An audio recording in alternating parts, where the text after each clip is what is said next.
سورہ لقمان سورت نمبر 31۔ شروع کرتا ہوں اللہ تعالیٰ کے نام سے جو بڑا مہربان نہایت رحم والا ہے۔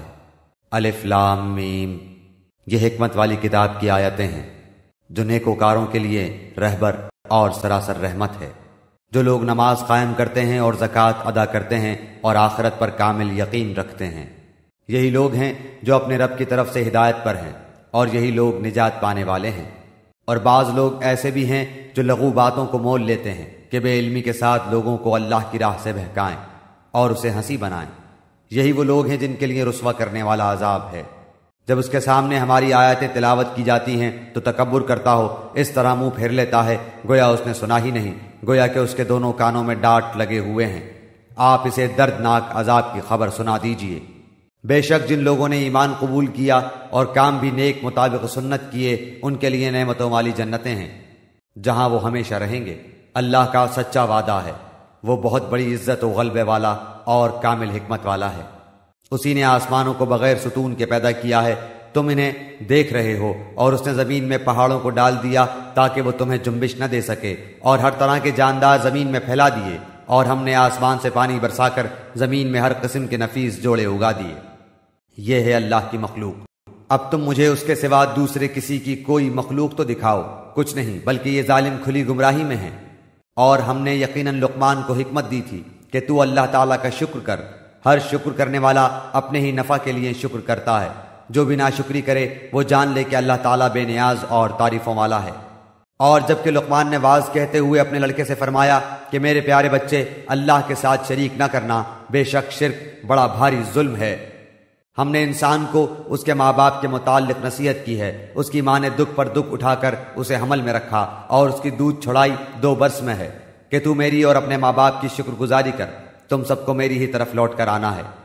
اور اگر وہ دونوں تجھ پر اس بات کا دباؤ ڈالیں کہ تو میرے ساتھ شریک کرے جس کا تجھے علم نہ ہو، تو ان کا کہنا نہ ماننا، ہاں دنیا میں ان کے ساتھ اچھی طرح بسر کرنا اور اس کی راہ چلنا جو میری طرف جھکا ہوا ہو۔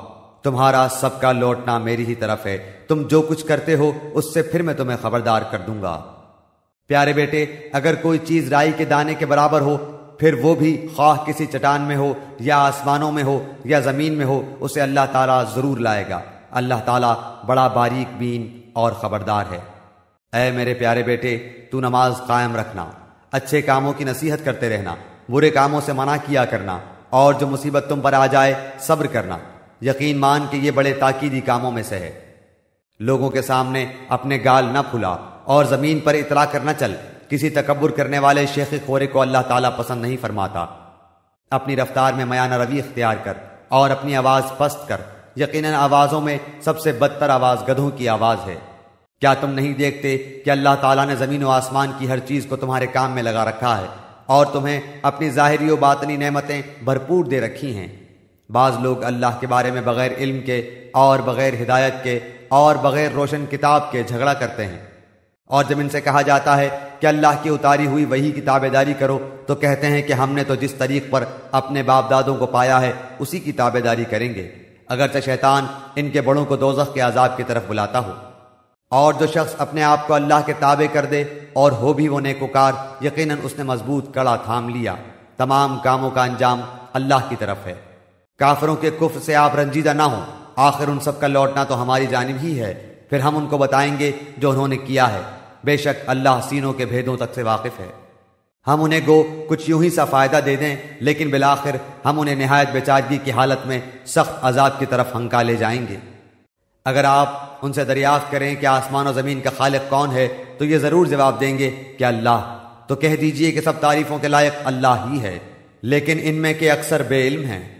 آسمانوں میں اور زمین میں جو کچھ ہے وہ سب اللہ ہی کا ہے، یقیناً اللہ تعالیٰ بہت بڑا بے نیاز اور سزاوار حمد و ثنا ہے۔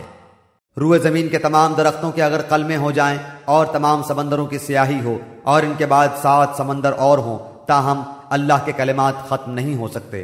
بے شک اللہ تعالیٰ غالب اور باحکمت ہے۔ تم سب کی پیدائش اور مرنے کے بعد جلانا ایسا ہی ہے جیسے ایک جی کا، بے شک اللہ تعالیٰ سننے والا دیکھنے والا ہے۔ کیا آپ نہیں دیکھتے کہ اللہ تعالیٰ رات کو دن میں اور دن کو رات میں کھپا دیتا ہے، سورج چاند کو اسی نے فرما بردار کر رکھا ہے کہ ہر ایک مقررہ وقت تک چلتا رہے۔ اللہ تعالیٰ ہر اس چیز سے جو تم کرتے ہو خبردار ہے۔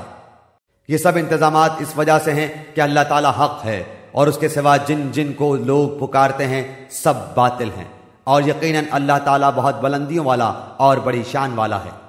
کیا تم اس پر غور نہیں کرتے کہ دریا میں کشتیاں اللہ کے فضل سے چل رہی ہیں اس لیے کہ وہ تمہیں اپنی نشانیاں دکھاوے؟